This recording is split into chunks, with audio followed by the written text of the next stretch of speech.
Perfect timing.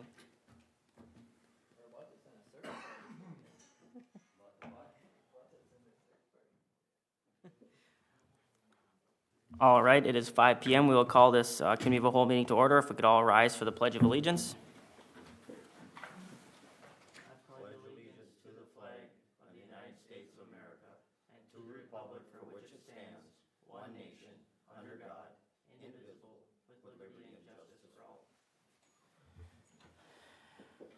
Doing roll call, all voting members are present.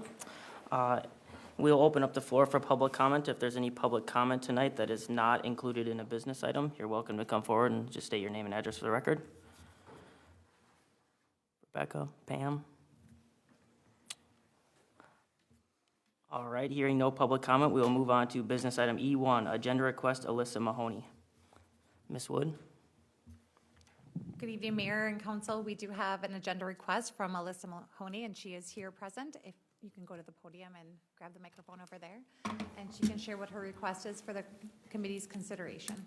Sounds good. Just state your name and address for the record, please, and thank you for coming in.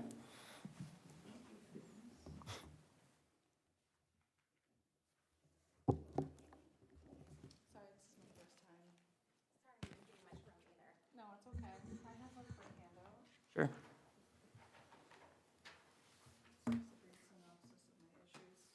Thank you.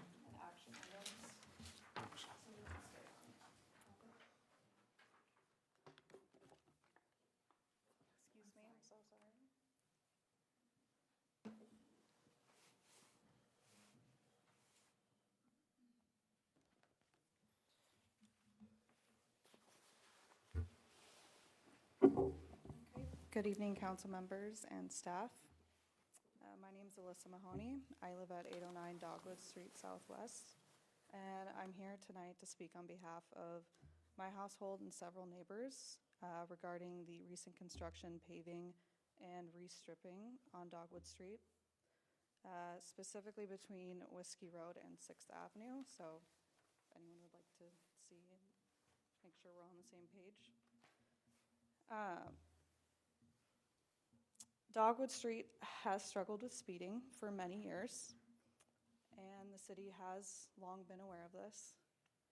Former Mayor Jimmy placed a speed monitoring sign on my neighbor's property at 805 Dogwood Street, and results confirmed what residents had been reporting for many years, including a vehicle traveling over 60 miles per hour.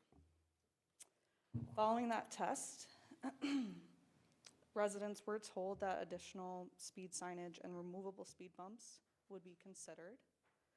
And at the very least, there would be additional follow-up on what can be done about the speeding. Unfortunately, none of those promised solutions were ever implemented. Now, after the road was milled, repaved, and restripped, the residents believe it was restripped in a layout that is noticeably wider, smoother, and more open, and that the speeding problem has only worsened. The current design, many residents believe, encourages higher speeds, which poses a very real safety risk to residents. Now, the main reason I'm here is that more than 20 children live on this one block of Dogwood Street, including one of my own. They walk, bike, play, cross the street. They travel to and from the school bus stop. And a roadway design that encourages faster speeds is simply not acceptable in a neighborhood with this many young children. When the city removed on-street parking, it eliminated a natural traffic calming feature that residents were using that helped slow drivers and narrow the roadway. Without half of our parking, we now have a wider, more open driving lane, faster vehicle speeds, and reduced accessibility for residents, guests, and service providers.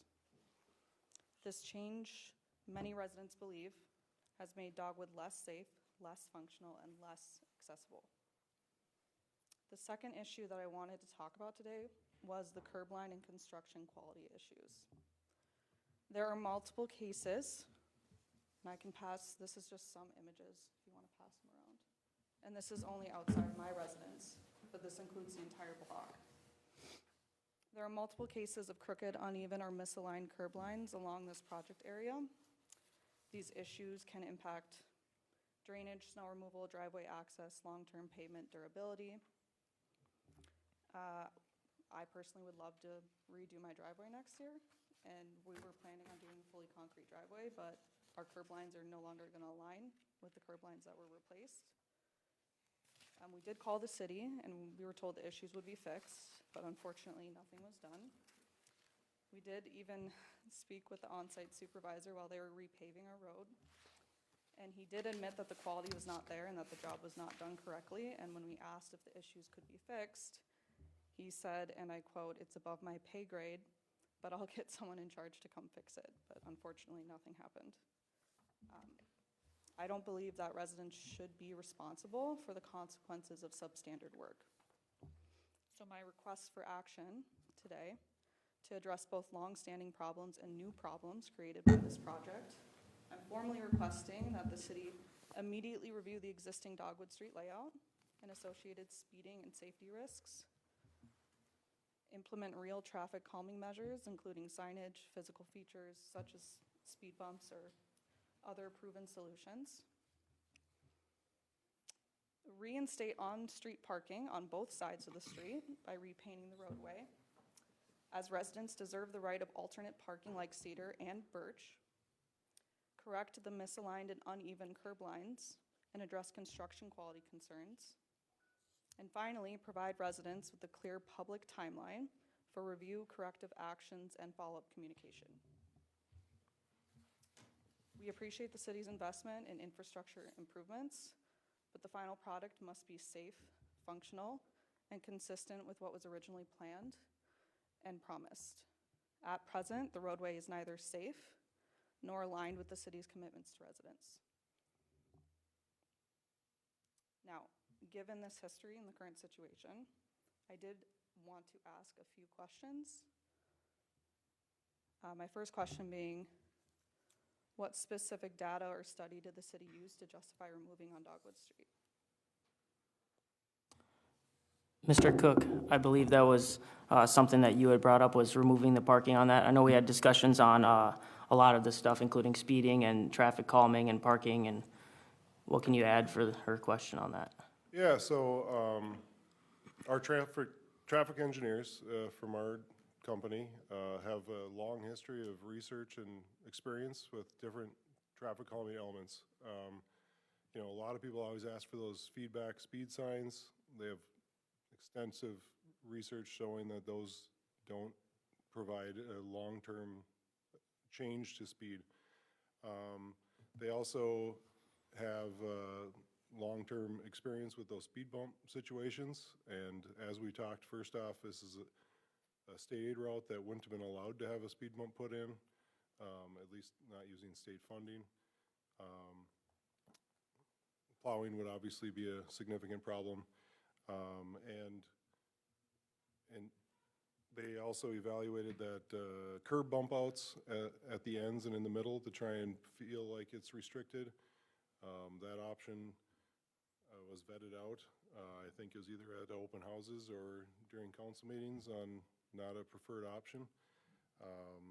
Adding the striping on both sides, the actual recommendation, if you recall, was no parking on both sides.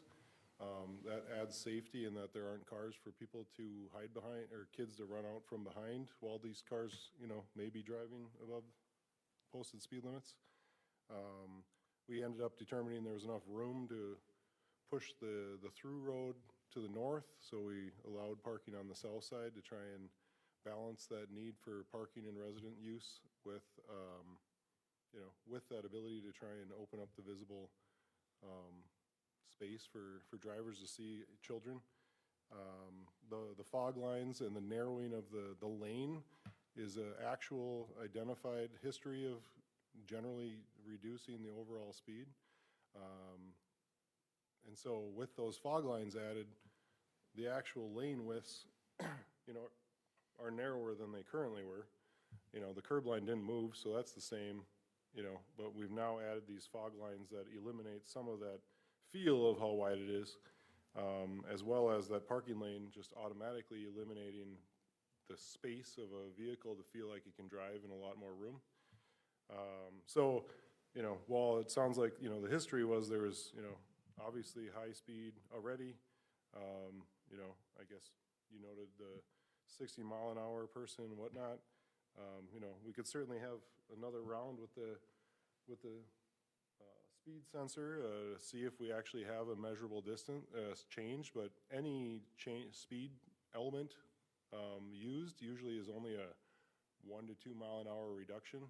You know, there really isn't too many elements that'll actually change the overall speed by more than a couple miles per hour. So if we were able to evaluate it again and see if this, you know, solution actually knocked off a couple miles an hour on the average, you know, we actually have accomplished our mission, you know, for the most part. So I guess that's the history on it and the background of how we vetted out other things. We did bring it to open houses. You know, when we did the open house for this whole project, we showed those different concepts at our improvement hearing to, you know, get feedback. We didn't want to just only address, you know, 1 or 2 residents' concerns if it turned out it wasn't everybody, but, you know, we at least had gotten enough feedback to proceed with trying, you know, to do something different. If you recall, Birch Street actually had a very similar situation. I guess maybe it wasn't as much recorded speeding, but it's the exact same length of block, exact same through street, and we decided to leave that one as is, almost as a comparison. So if anything, we'd be able to compare, is that one functioning at a different speed than this now modified one? And, you know, that's pretty much where we're at right now. Sure. And I know we had a lot of discussions on this, and the biggest improvement that we had thought at the time was to actually narrow the lanes with a wider fog. You'd said around 2 mile per hour decrease is what you guys have seen in your data. Now, if you have someone going 60 and they're only going to go 58, that's still not acceptable, obviously. So I'm more than open to consider other ideas. We've had a lot of discussion on it, but I don't know what else we can reasonably do. Maybe we could get some more data and see if it did make any change at all. It's kind of one of those things, it's hard to change human behavior, so. Right, yeah, and that's part of the challenge, right? So when I said the 2 mile an hour reduction, that's the average speed. And so, you know, I would hope, you know, we might see that those higher speed ones are feeling even that much more constricted when they're going that excessive speed. They may reduce even more, you know, to have that overall average adjust. But, yeah, I mean, at this point, actual data would be the only, you know, kind of next step to see if we have a way to verify if it's improved anything. So would it be, now that we had state funding for part of that, is it too late to add?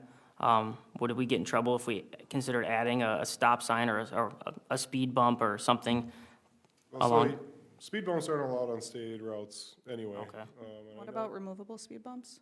Did you explore that option? So I guess I should phrase it as, they can't be paid for through state aid funds.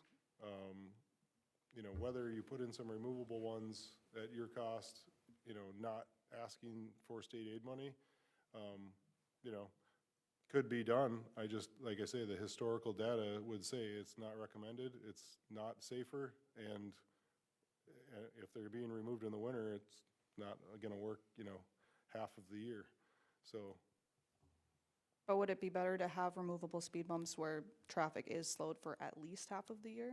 If we're able to get it funded in our budget and get them added? So again, the feedback, the results, the traffic data says no. They haven't been found to improve safety. All people do is speed up before or after, and they hit those too hard and cause car damage. And historical data would be that speeds aren't improved, and if anything, there's more noise from vehicles accelerating, and there's more vehicle damage, and there's not more safety. Do we have any of those as a city right now? Do we have any at all? Removable speed bumps? Yeah, Not that I'm aware of. like even in storage or anything that we could try? No, I don't think it's ever been recommended to do, so I don't Okay. know why we'd have any. Yeah. Okay. Well, that's something to mull over in our minds. What was your next question, ma'am? I understand that, I mean, how the current, my next question was how lanes were narrowed. But a lot of residents feel like the lanes are not narrowed. They feel like speeds, when you drive down it, it actually looks wider to a lot of residents. So if there's any other data that you can give us to tell us why you chose this? And a follow-up question to that would be if Public Works considered that the alternate parking on both sides of the street, I understand you had concerns about kids walking behind vehicles, but did you ever consider that us parking on both sides of the street created a natural slowdown effect of through traffic? Yeah, I guess those are the exact, I guess we already hit on these. The defined fog line defines the lane width as opposed to if the cars aren't there, they have literally 17 feet of width to drive in. And if there's no center line stripe and you're the only car on the road, you have 34 feet of street to drive in. As opposed to with these fog lines, you're driving in, 11 feet. We use the 6-inch fog line, I believe, on this project. So those white lines are just that visual restricting feel, even when the cars aren't there, to kind of almost, we'll call it, take the place of when a car happens to be parked there, and also when the two happen to be parked across from each other. And then those instances are that situation that we don't recommend as safe, because that's where you have people stepping out around their cars or kids running out from around the cars, and the net is not a positive for safety or speed. Jason, you had said that you believe the lane width was 11 feet right now. I believe so, yep. Is there any way that we can make that smaller? Is that the minimum allowable, or is there a state guideline on that with the state aid road? So there is a state guideline. They actually have changed to, in approved conditions, you can go down to 10 feet. I've never attempted a 10-foot lane, because once you actually do the paint lines, like even right now, if the paint line is center to center 11, that actually only leaves an opening of, 10'6". well, and actually the double saw that counts as 6 inches, so 9 inches. So you're only actually have 10 feet, 3 inches of space between paint. I mean, obviously there's variation in paint lines, but it's already, the opening is pretty close to that 10 feet as it is. And that's kind of what we're going for. If we really wanted to, I would still suggest we get some data to see if we've managed to knock that couple miles an hour down. Sure. But, the idea of the possibility of adding more fog line essentially to eat up more of the drive lane to the state aid, minimum is a possibility, but I've never done it, and it'd be narrow. Okay. And then you had a couple other questions? Yeah, on that note, it sounds like with the data that you ran, you went with this layout, right? You're pretty much stating that there's no evidence that additional signage is going to help. The alternative parking posed risks, but it also posed positives with a natural slowdown of traffic. It was a calming measure tool that actually residents were using as a last resort. So if we're saying no to that, we're saying no to permanent speed bumps. What immediate steps is the city going to take to address the increased speeding risk? Because that's really what residents want addressed. And again, if we are able to do removable speed bumps, I think that we should be putting that in the budget, and we should be, at least for half of the year, making the kids safer. I understand. Is it frequent flyers that are continuing to speed? Is it everybody? Because I would urge everybody to call the police and get the license plate numbers, and the only way we can really stop the behavior is to stop the behavior. And hitting them in their wallets usually works. I don't know, it doesn't work all the time, but I think that's something that we need to do as, residents on that street. If there was someone speeding down my street all the time and I had a problem with that, I would figure out who it was and call. I think that we should put out the speed signs ASAP and get that data and see maybe what we thought would work didn't work. I mean, we've had hours and hours of discussion on the speed bumps, the parking on both sides, the lane fogging, the kickouts. We've had a lot of discussions. That's been a big priority for us, and I don't know what else we can do, other than, hit them in the pocketbook, the people that are speeding. But I certainly appreciate your concern. I would have concern the same way, so. I think we should get some data on that and see if there's anything else creatively that we can come up with. Maybe, I don't know if there's speed bumps we could borrow, try it. I don't know if we can find more data, like in a formal format. I would like to read it that say that, speed bumps don't work. If you can provide that to me, that would be great, Jason. The parking on both sides of the street, that was we'd been presented not to have parking at all on that street, and that was a hard no from pretty sure all of us. That wouldn't have been reasonable. I don't know what the thought was on, no parking on the other side, other than, keeping kids safer because you can see more. I don't know if we, consider going back. I don't know, that's a hard one. We'll have to talk about that.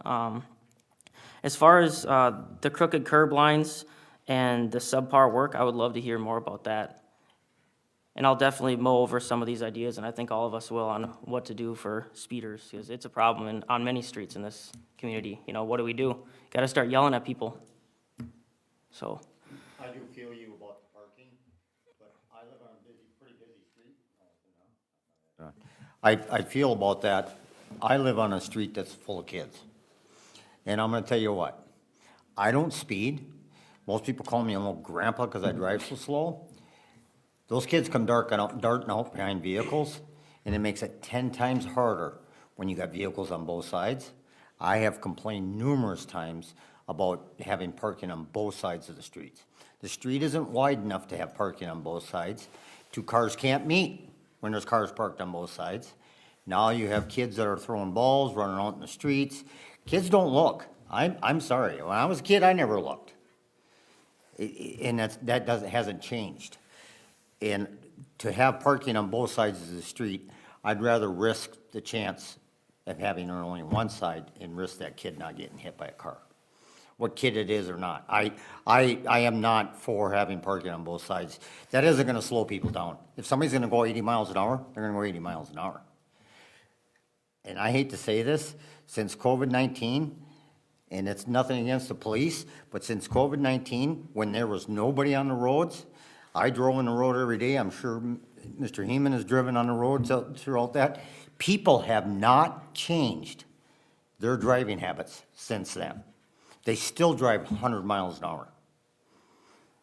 It's unfortunate. It's like Mr. Merrill said, you can't control what other people do. I can say, as a council member, I am concerned with the safety. I do see these people speeding down the streets. They speed by my house all the time, and it drives me nuts. But how do you stop them? You can't have an officer on every single street.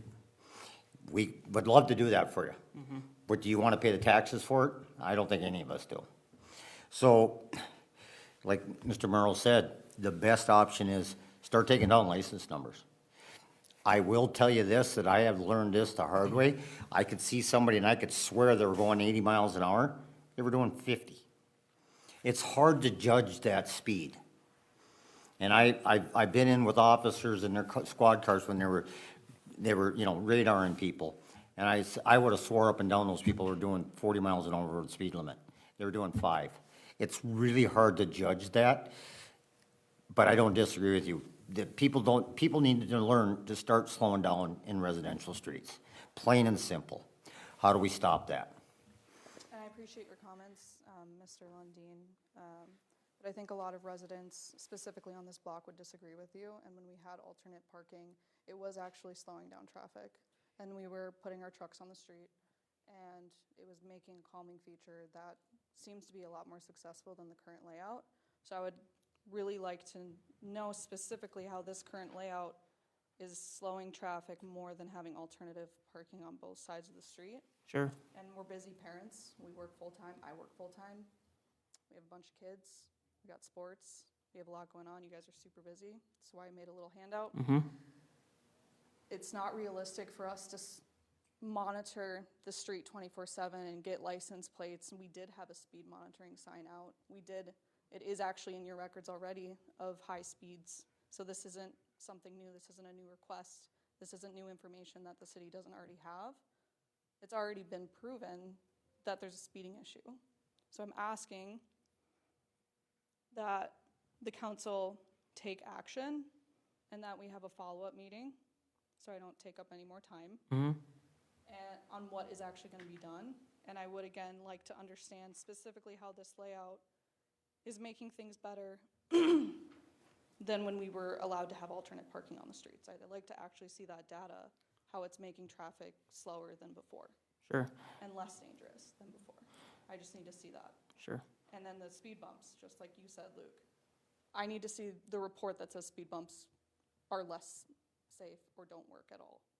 Sure. Because I just have a really hard time believing that, and I don't understand why we would have speed bumps anywhere if that's the case, right? Yep, I agree. Jason, quick question. Was this one of the streets that we could not change to 25 miles per hour, or is it 25 now? I can't remember. It is It's 25. 25. It is 25. Yeah, and I guess to follow up with that, I don't know of many, if any, speed bumps that aren't at stop conditions in parking lots. I don't actually know of a speed bump on a public street that's not at a stop condition or entering in or exiting, private businesses or parking lots. Or people trying to use shortcuts through parking lots. And again, yeah, I guess we've already covered it all. It's improved safety. We have to collect data to find out if we have improved any of the speed. And until we have the data, there's nothing that says what we did didn't improve the situation and make it safer. And we did, when we changed the speed from 30 to 25, we had to put out more speed signs, correct? Yeah, this would be one of the streets that has a 25-mile-an-hour sign on every both ends of entry? it, actually, I think. Okay, so I we don't did, know that any speed changed from that either, to be honest, but that was the other part of when we changed the whole city. so there is more signs, though, that people should hopefully see. Yeah, there's a 25-mile-an-hour sign on either end, I believe. Okay.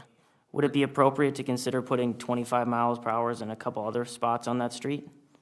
It's only, not even 2 One. blocks long, so there's one on either end. Okay. Not much else. Ms. Wood, could we find out how much removable speed bumps would cost? Yes, we can look into that.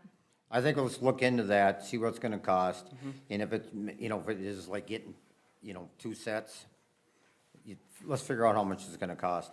I definitely do feel for her concern, it's just, at what end do we do it? I mean, so let's look into that, see if we can't get PD to get out that speed limit sign again out there, and let's see if we can collect some more data on it. Sure. And, I mean, I don't know what else to tell you. I don't know how else we can change it. Like I said, I just don't feel anybody in town should be driving that fast, period. But that's just my personal opinion. We've had that same discussion on Whiskey Road at the end. And that's a nightmare. And to be fair, and I really appreciate that as well, because I really think removable speed bumps is something we should highly consider. If the data comes back that the new layout, it calms traffic and makes it slower, then great. Like, that's really what I'm here for. I'm not here to argue back and forth till the end of time. I want to have a solution. But if the new layout proves that speeds have not improved, I would really highly request that you guys consider reinstating our alternate parking, Sure. please. And again, the removable speed bumps, because like Jason Cook stated, signage doesn't really do much. So really, our only other option is removable speed bumps. So I agree, and I would really like, I have my contact information there. I'd really like a follow-up date, if possible tonight, sometime, to let me know when I'll hear about progress, or even in just a follow-up meeting. If we can schedule something, that'd be really, really great. We'd have Okay. to wait till we get back some of this information Yeah. on the speed bumps and this. So it's, for us to set a date right now, trust me, you got our attention. We're addressing it. As soon as we get some of this data back and find out the cost of these speed bumps, then we can look forward to moving forward with something. we were really convinced that, changing the speed from 30 to 25 and then lane narrowing and trying to do these things would help. It's like, where do we go? It's a hard situation. Right now, I'm concerned about the quality that you had mentioned and the curb lines and some of the concrete work that was in those pictures is not up to snuff. So I don't know if, Jason, if you've had a chance to look at that, or her pictures, is that new curb, was that old curb? Okay. And I know obviously throughout the city, we've been trying to save money on these projects so people don't have to pay as much assessments by only addressing the curb that's bad, which has been a very successful deal. But have you seen any issues out there? Did you see the pictures? I'm a little concerned about quality So I just was looking at the pictures, first time I've seen them. A couple of them, yeah, look like something got in them. Maybe there is a little damage. Right now, we're making the punch list for the contractor to complete before we complete, like final payment, close out the project, enter warranty. Obviously, given the time of year, whether or not something can actually get fixed before, this winter, as opposed to next spring, we'll have to see if that can happen. But we're literally making a list of items that need to get fixed, like, these types of things. So certainly can look into them. A couple of them definitely look like something is wrong, and should get fixed.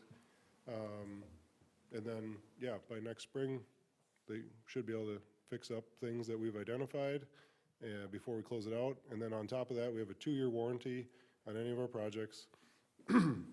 That if any of this kind of shows up, or we didn't notice something, or some cracks settle or something, we'll still be able to get those fixed in the 2-year warranty period. So it's not like it's a done deal, too late, oh, well. That would only, cover the items of the new curb. If any of these are an old curb, we basically determine that condition is in good enough shape compared to the other curb that we had to rip out, that it'll last the life of the rest of this repair, and that it would, be able to get fixed at that next round. And so, I can have my inspector look into each of these, but, some of them in the existing conditions might be in an acceptable state compared to the condition of other curb that we did remove. Okay, so if there are complaints, I would recommend that people call City Hall and then get a hold of you to file, like, if there's something in front of somebody's house. This is up to everybody in the community. If you live in this area and you see issues, call City Hall and report it, and then he can add it to his list to look at, so that if there is an issue, the contractor is forced to come and fix it. So anybody who's listening, that would be the best route to do that. Are you able to add my request? Yeah, I guess you said that was in front of your house, or is Yeah, it? was in front of my house, yep. They actually removed the better curb and left the worse off curb and replaced the better curb, and then they made the crooked line Okay, but yeah, with the new concrete, which I don't really understand how you do that. And then yeah, I'll have my inspector, go look at these specifically. okay, thank you. And then yes, I would like to have a timeline, a reasonable timeline for next steps.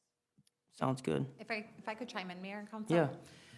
In regards to having people reach out if they have any problems with the project, concrete or what have you, I think the best, so they don't feel like they're getting a runaround instead of calling City Hall, is to directly email Jason Cook. Okay. His email is on our website, and you can take his card. They can call here for his card, but I think that'll be the easiest way, because he does an office here every day. To the first parts, I will work with Mr. Cook to get the information for speed bump data and parking, and allowing for parking, alternate parking, one or both sides from him. Send that out to Ms. Mahoney as well as Mayor and Council as soon as I get it. And then we'll work with the chief to put out the speed sign. My recommendation is that we bring this item back onto the December 16th City Council meeting. So then if there's any action to be had, it can be had at that time. And then as I get the information, I'll send that out to everyone so they have it in advance of the meeting. But regardless of what we have, I think that we should continue the discussion December 16th, City Council. Sounds good. Jason, what is your email? Jason.cook@bolton-menk.com. Sounds good.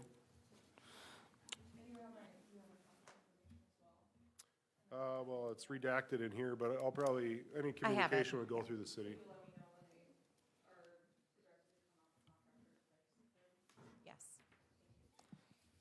thank you for coming in, and I appreciate your conciseness and the work you did on this, and I'm sorry that it's not perfect. We're trying to do anything we can to make it better, so, thank you. I have one quick question for Jason. When we have an accessible street project, is signage accessible? I mean, can you assess for signage? My thought was, all these newer roads that are throughways like this one, where people are going down that to get to other additions, if we can put electronic speed signs on them and assess for them, or if we would have, because they're expensive. Or can we take a poll at that time when we're doing a street project, ask the neighbors what they think about adding that into an assessment? I don't know the legality of it, but I thought I'd mention it. So regular signs are accessible. They're just part of the street reconstruction, all things related to needing to complete a street, just like the striping, you know, all those elements are part of the accessible costs. Choosing to do an upgraded element, more or less, yeah, I guess it's accessible, but I would definitely recommend that it's done through, you know, open houses and things to make sure we're not forcing something onto people that they didn't want. I guess as we've talked, you know, this was, the feedback signs were on the list of things we evaluated for speed reduction, and the data is not, you know, showing that it's that useful after that first few months of it being there. And so, you know, it wasn't a recommended improvement anyway, along with these other things that we're rehashing again. Makes sense, because the main offenders are already people who are going down that road every day, so you're not gonna, after 3 months, you're saying they're just gonna. Sign blind. Sign blind. Or they might try to see how high of a number they can get. I do know they work. Because I've caught myself, but I wasn't speeding, and as soon as I see it, oh crap, and I let off the gas. They work for me every time, For, yes. for considerate people, they'll work. For someone who's gonna drive 50 miles an hour in a, I don't I do- drive this road 4 to 8 times a day, and every morning I would see a Corvette coming down that road over 50 miles an hour, regardless of whether there was vehicles parked on both sides or not. They didn't care. They're not gonna react to No. whatever signage you put up. Like Mr. Merrill said, you got him in the pocketbook. And if the speed limit is 25 and you're doing 35, double the fine. Instead of being $40, it's 80. And if you get another one, instead of 80, it's 160. I don't like paying for fines. But there is no perfect solution to this problem. There is none. I do agree with you, though, as far as, I was one of the few that wanted the no parking, because I would drive through that choke point and I would slow down, but then the guys who are speeding aren't. So now they're speeding, and they're speeding blind versus being able to actually see and being able to take action if they were paying attention. I just don't want my name on something, some kid gets hit. I really don't. That is my concern. Councilman Lundin had a great point, though, on this specifically isn't wide enough for parking on both sides and two-way traffic. So if you literally have a car on both sides, you literally are putting two cars head-on head. And if you have a speeder, or two of them, you're gonna have one terrible accident as opposed to literally having safe lanes to keep them separate. And, I mean, it's just so not a good call to have parking blocking two-way traffic, but. Okay. Well, thank you. Any other comments on this one? Otherwise, we'll move to E2. All right, E2, Rodeo Association request. Ms. Wood? Mayor and Council, we have a couple members from the Rodeo Association. They would like to make a request to the council committee regarding the possible use of the stage that the city has that we use for street dances. It's also been used by the chamber during the parade. Come on up and just state your name and address for the record, please. Jason Paulzane, 31285 Cedar Crest Trail Northeast. For this 50th annual rodeo, we'd like to have 2 bands so that we don't have a lull between when they take their breaks. We can get bands that'll play for an hour and 45 minutes straight. So our thought was to borrow, rent the city's stage for the second half, that we could pull it in the arena and have the second band play from the arena instead of underneath the band shell. So just trying to get your guys' opinion before we, I mean, there's other options we can do, obviously, but Miss Wood, was that stage, we had it out here, didn't we? Yep. Need some repair? No, it's pretty good. We make repairs annually when needed, so it's not. I thought there was some talk about it needed some extensive repairs or something. No, I think that Public Works, Becker had shared that we look it over if things need to be welded or, at some point in time here, I think they have to put new paneling on or plywood, but they'll make the repairs as we need for our use too. I personally feel that rodeo does a lot for this community. I wouldn't have any problem with them using it, and that's why I asked if it needed some repairs. I think I know there was a certain guy standing up there that knows how to weld, so if they had to do some repairs, I think we could have had them do some repairs for the use of it. But I have no problem with borrowing it to them. I would like to, so I did do some research on this. I certainly appreciate that they do great things for the community, and we do provide them with police officers on the city dime. So I did some research, and for a non-stage trailer of this size, just a non-stage trailer rental is about $200 a day. For a similar size stage, it's roughly $400 to $1,200 per day. Also, would we need our staff there to set it up? Because I don't know if, I'm sure you guys are capable of figuring out how to set it up, especially if you'd have to do it the first time. I don't know if there's any weird tricks to the thing or anything like that, but I know Josh was talking about having to redeck it at some point, and that's gonna be marine grade plywood, and it's gonna be pretty expensive. So I would like to, if we do something like that, I think it would be fair if we can come up with like a fair price, $400 or something for a rental, and then we can put that in some sort of like an account to save up for the new decking or whatever, just try and keep it kind of fair. And that's a pretty fair deal for everybody. That was just my thought. But I don't know what you guys, the rest of y'all think up here.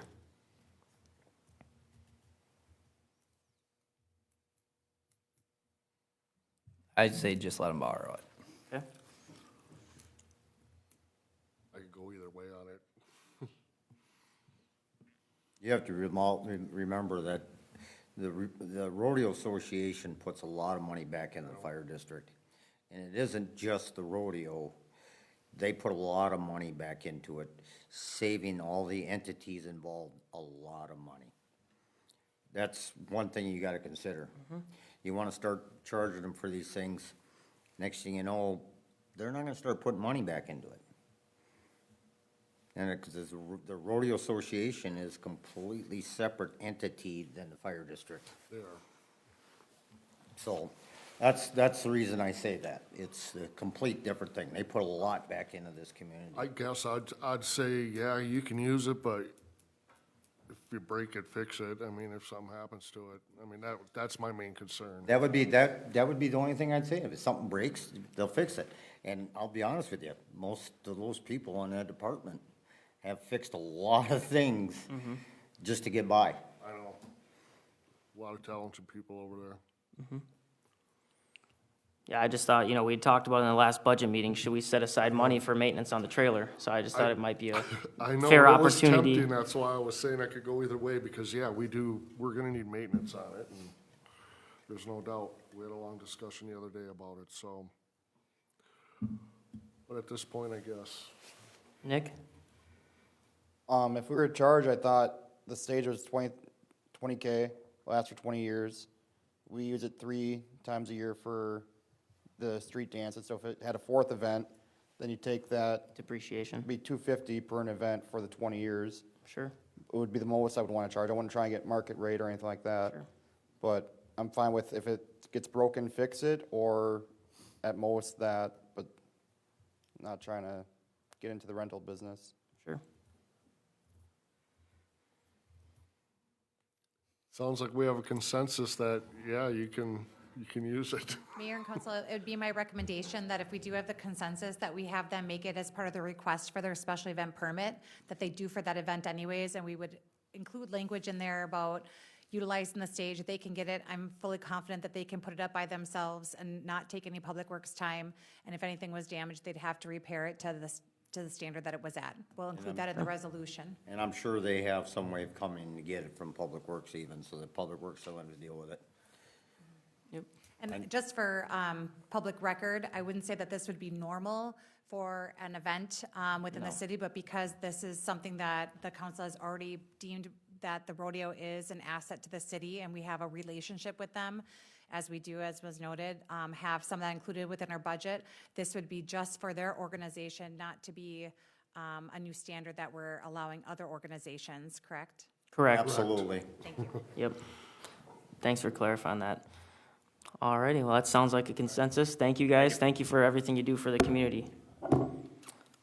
All right, item E3, cannabis fees and 2026 fee schedule discussion. Ms. Wood. Yeah, Nick. I'll take that one. Good evening, Mayor and members of council. So we're bringing back the fee schedule to talk about cannabis registration fees once again. Wasn't much of a consensus at the last meeting, so just wanted to open the floor for you guys to kind of get your ideas out there for where you would like to see these fees go from where they currently were. So we provided the table that compares the state's fees versus what our current registration fees are for the different cannabis operations, and kind of opening up the floor for you guys to have more discussion. Sure. So Chief Myers, last time we had talked about this, we discussed maybe being able to get more information from you as far as what might be involved before we set more of, or change these prices potentially, like if there's more involved with some of these businesses than the others, and why there's such a huge discrepancy in fees, and if we need to worry about that ourselves. Have you had any chance to look at that? I did have one conversation with the cannabis office, and so far all they have is on the retail side is as the required compliance check by local. Some of the other businesses, which are more, I don't want to call them the other sides of it, you know, they have their own enforcement entities as well. So at least that's information we have for now, is more the retail side is what the city would have a responsibility for on a compliance check. And not so much maybe cultivation or, okay. Well, that makes a difference then. All right, were you pretty confident in their answer with that, or do you think that could change a lot? It makes sense, because it's no different than alcohol, tobacco, their compliance checks, right? We don't get involved in the compliance for the distribution of alcohol. Sure. Right, but we do get in compliance with the selling and the retail side of it. So it does make sense, because it kind of falls in line with those other two products. Okay. Hey, Nick, what is, where it says administration, A, number 2, adult use fee? What is that? You're referring to the fee schedule? Yeah, Yeah, A2. I'm not sure what the adult use fee is. Do you know? On our fee schedule? it says administration, A2, adult use, $2,500. That's for, if there was an adult use business that came in, similar to Why don't you the just, 10% use at the CBD joint that they had, but it was a full use of that, that's what that business fee is. okay.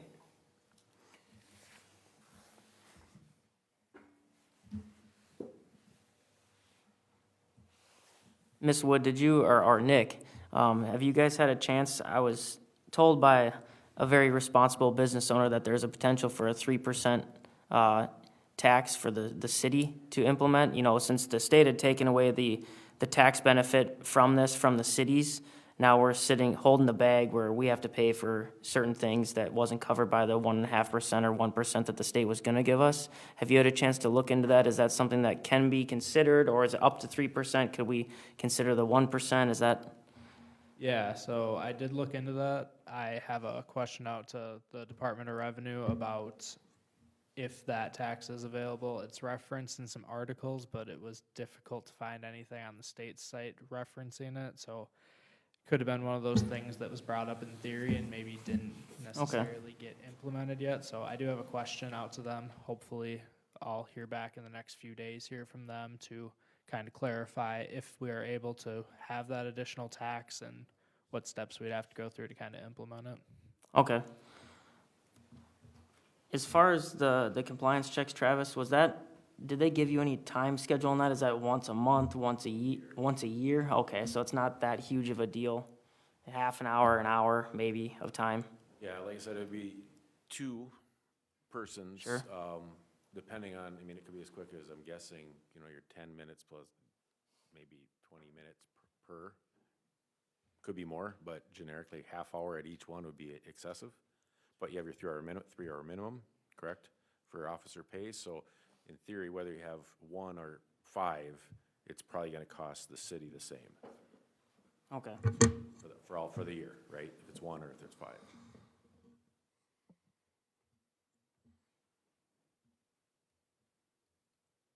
Who else has questions? You guys have to have some questions.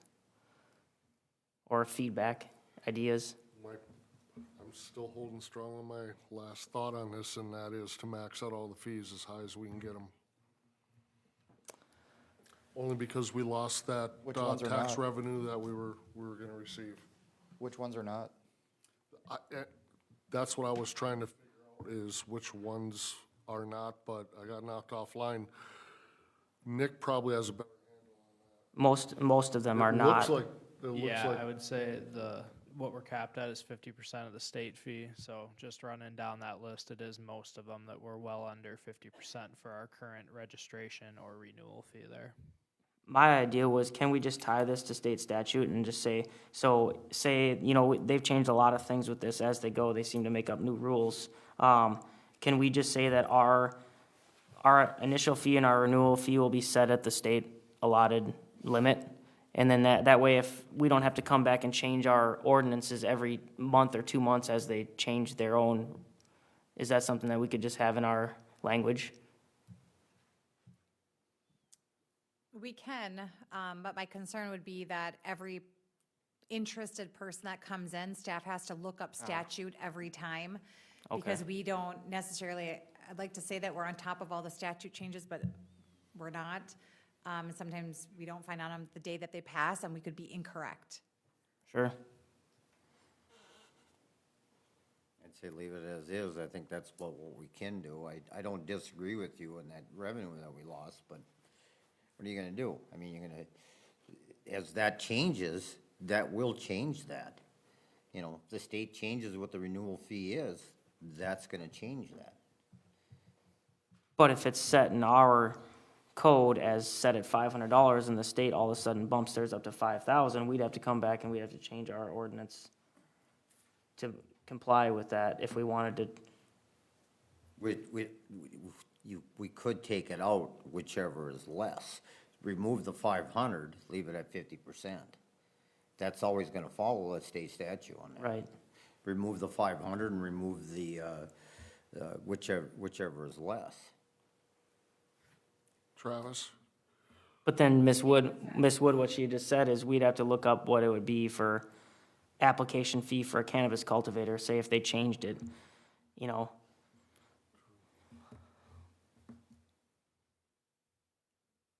Jeff?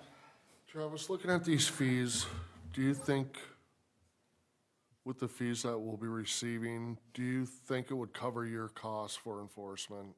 That's my main concern. That's all I'm really concerned about, is that we're covering your enforcement. And staff time here, too. And staff time. I guess that's a different figure. It's gonna Right, be- yeah.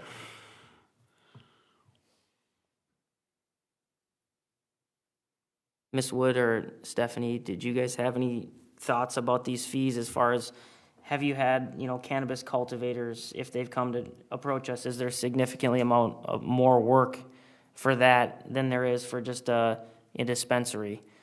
And is that something that we should account for in our fee schedule? Should we bump it up a bit because it might be more intensive? Or why is the states, like if you look at the application fees, they're wildly different between cannabis retailer, 2,500, cannabis manufacturer, 10,000, cannabis cultivator, 10,000, cannabis mezzo business, 5,000. They're wildly different. I don't know, but if I had to venture a guess, my best guess would be that probably they looked at what kind of capacity that they're gonna be getting for revenue, and that is how they base their fees. We're not looking at it from that point of view. We're looking at it to make sure that we're not losing staff time and stuff like that. But I will say that there are cities that are using the fees that they're generating with the registration as a revenue source. But that was just not what we did.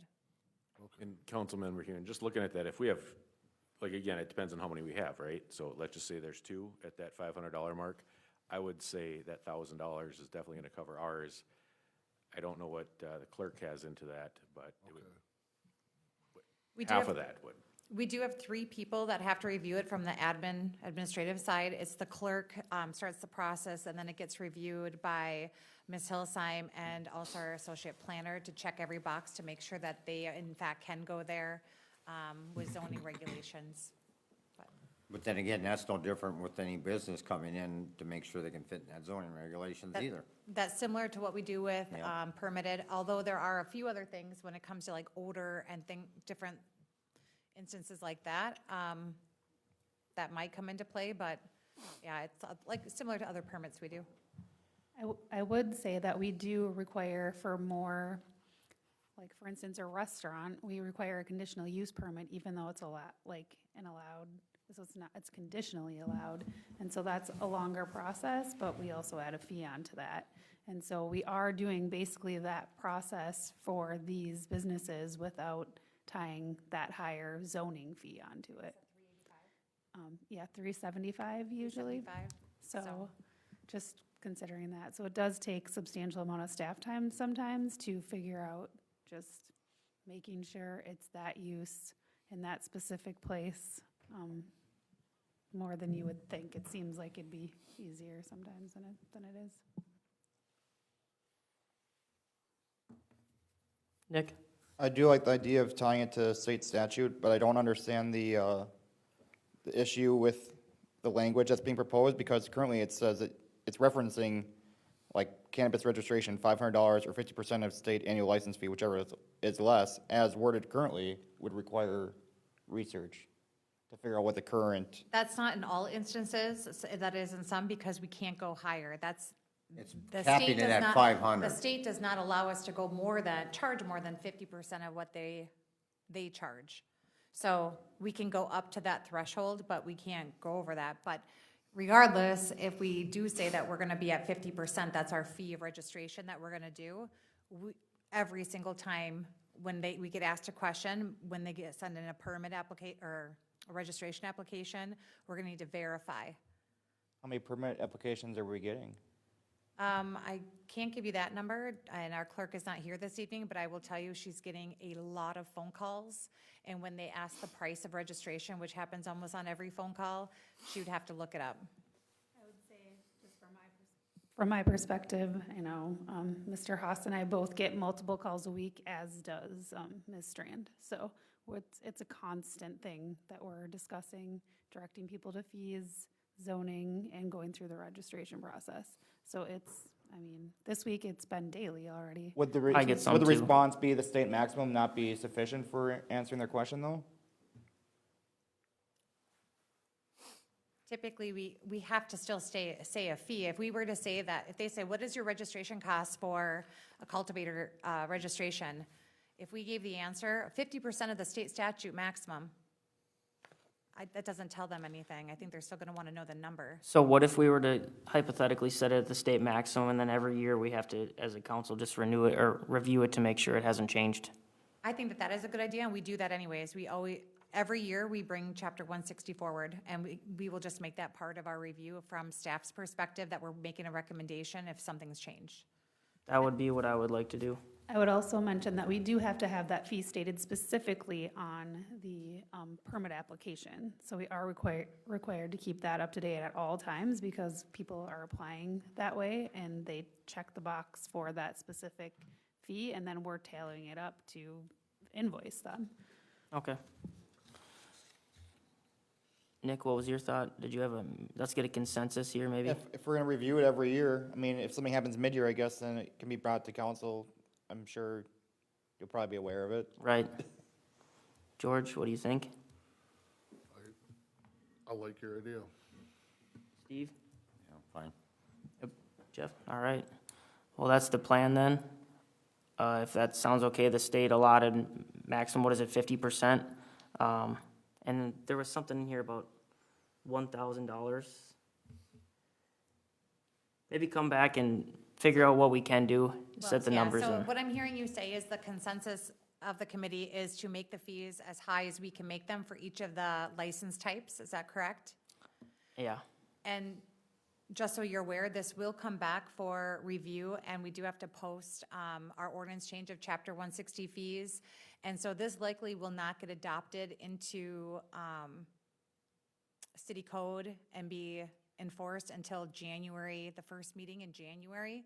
Therefore, these fees likely would not take effect for current businesses already in the works until the next cycle. And that's fine, I don't think that's Yeah. fair to them, so. and that would be, so the initial fee and the renewal fee both, is that how you guys understand it?